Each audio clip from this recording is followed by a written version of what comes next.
Quem disse, tudo isso te darei, se prostrado me adorares, foi realmente Satanás. Foi assim que ele disse. Isso está em Mateus capítulo 4 e o versículo é o versículo de número 8. Olha o que está escrito no versículo 8. Novamente o transportou o diabo a um monte muito alto e mostrou-lhe todos os reinos do mundo e a glória deles. Isso aqui é o momento em que o próprio Jesus, ele foi transportado pelo diabo a um alto monte.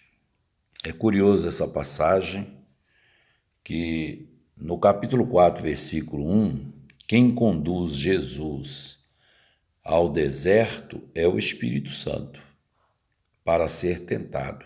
Assim está escrito no capítulo 4 e o versículo 1. E tendo jejuado 40 dias e 40 noites, depois teve fome. E chegando-se a ele, o tentador disse-lhe, se tu és o Filho de Deus, manda que estas pedras se tornem pães. Ele, porém, respondendo, disse, está escrito, nem só de pão viverá o homem, mas de toda palavra que sai da boca de Deus.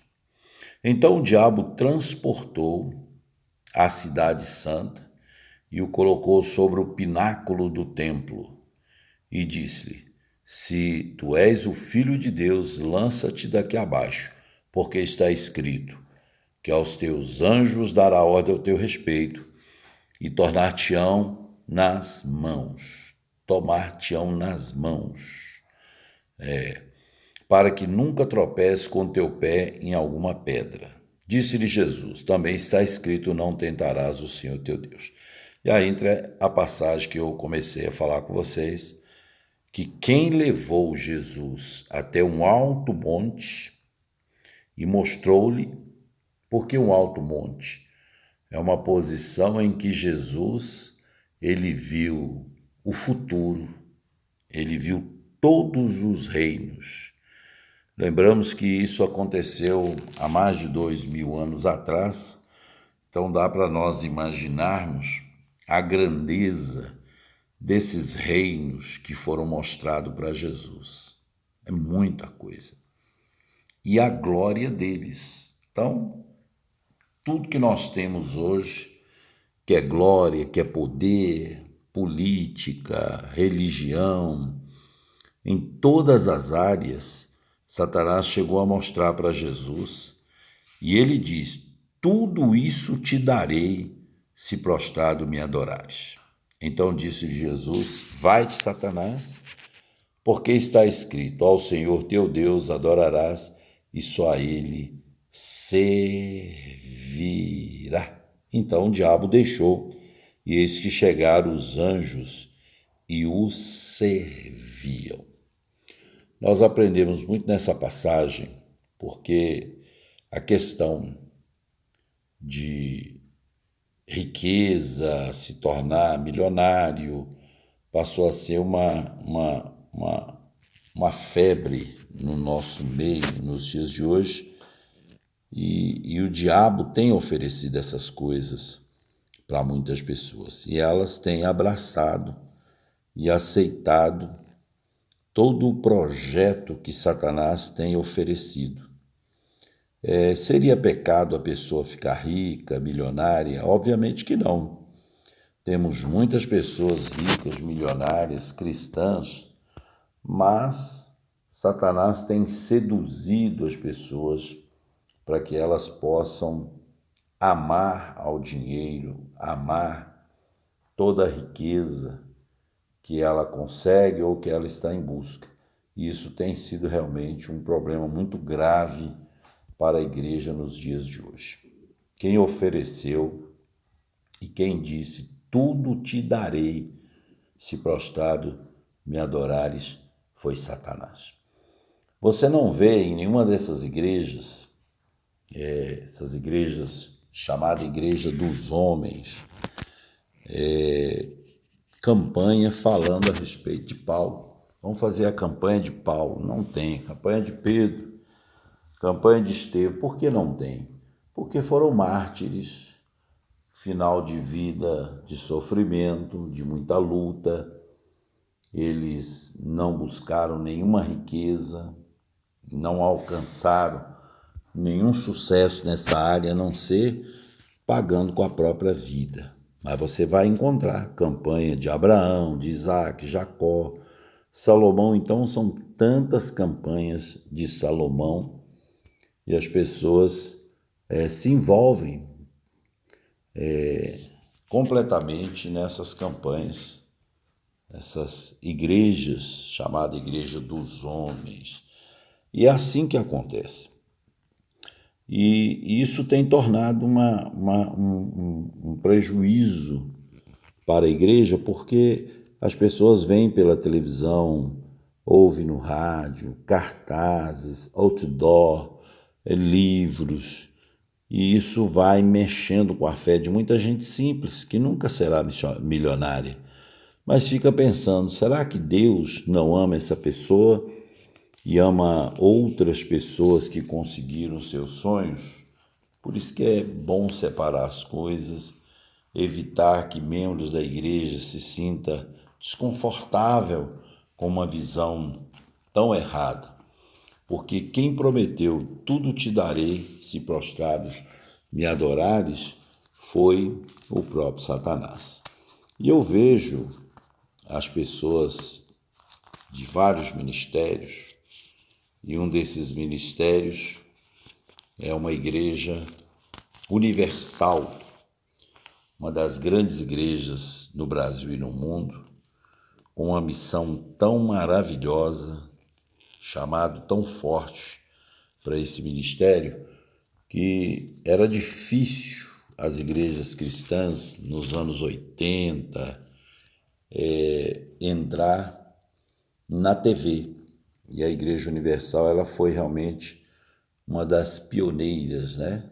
Ela não é a pioneira, havia outras religiões que estavam na TV, mas ela foi a mais forte, a que rompeu, adquirir TV. E eles têm um trabalho fantástico de cura, de libertação, na verdade, prosperidade. Muita gente prospera, isso é fato. Um trabalho social muito forte, um trabalho que eles fazem nos presídios, que socorre muitas pessoas. Mas como todo ministério, toda religião, todo esse pessoal, como a minha também e outros também, a gente está sempre errando em algumas coisas.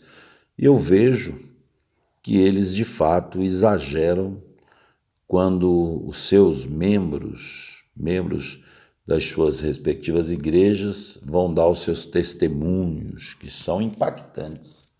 São testemunhos de prosperidade, fazenda, aviões, prédios, negócios. E me chama muita atenção quando eu vou e leio em Apocalipse capítulo 3, versículo de número 14. O que diz lá? E ao anjo da igreja de Laodiceia escreve: isto diz o Amém, a testemunha fiel e verdadeira, o princípio da criação de Deus. Conheço as tuas obras, que nem és frio nem quente. Quem dera fosse frio ou quente. Assim, pois, és morno e não és frio nem quente, vomitar-te-ei da minha boca. Como dizes... E aqui que entra essa passagem que eu quero fazer uma pequena comparação para ver como que as pessoas elas se enganam.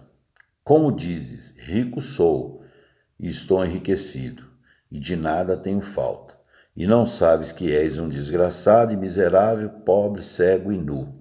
Aconselho-te que de mim compres ouro provado no fogo, para que te enriqueça, e roupas brancas para que te vistas, e não apareça a vergonha da tua nudez, e que unja os teus olhos com colírio, para que veja. Eu repreendo e castigo a todos quanto amo. Sê, pois, zeloso e arrepende. arrependa-te. O que eu entendo aqui? Esse aqui é o momento em que Deus fala com a igreja dos dias de hoje, de Laodiceia. E ele diz que ela é pobre, né? Então ela se acha rica, se acha poderosa, se acha melhor. E eu faço essa comparação aqui com algumas igrejas que realmente se fazem e se acham muito poderosas, ricas, que não precisa de mais nada, está realmente abastada. E o Senhor diz assim, ó, eu aconselho que compres de mim ouro provado no fogo. E o que eu entendo quando alguns testemunhos vão acontecendo e que deixa a gente assim, assustado. É a oportunidade de falar de Cristo, de testemunhar. E aí aquele que está entrevistando em rede nacional pergunta para ele o que Deus fez na vida dele, e ele vai contar que agora ele é empresário, agora ele tem carros importados, fazenda, empresas, viaja ao mundo. Ele relata uma série de coisas que ele adquiriu depois de participar de uma campanha. Eu não estou dizendo que eu sou contra isso, mas acho errado esse ponto que eu vou explicar aqui, que é exatamente na hora em que ele está terminando de contar todas as bênçãos, ele diz, eu sou a universal. Ali é algo para poder parar, fechar as portas. Por que eu digo isso? Porque a Bíblia diz que para ele, por ele, são todas as coisas. Eu não vejo nenhuma honra transmitida, passada para Cristo. Cristo não é honrado. Por isso que ele diz aqui, ó. E essa comparação com a Laodiceia cabe muito bem. E Jesus disse assim, ó. Como dizes, rico sou, estou enriquecido e de nada tenho falta. E não sabes que és desgraçado, miserável, pobre, cego e nu. Qualquer ministério que não transfira a glória para Cristo.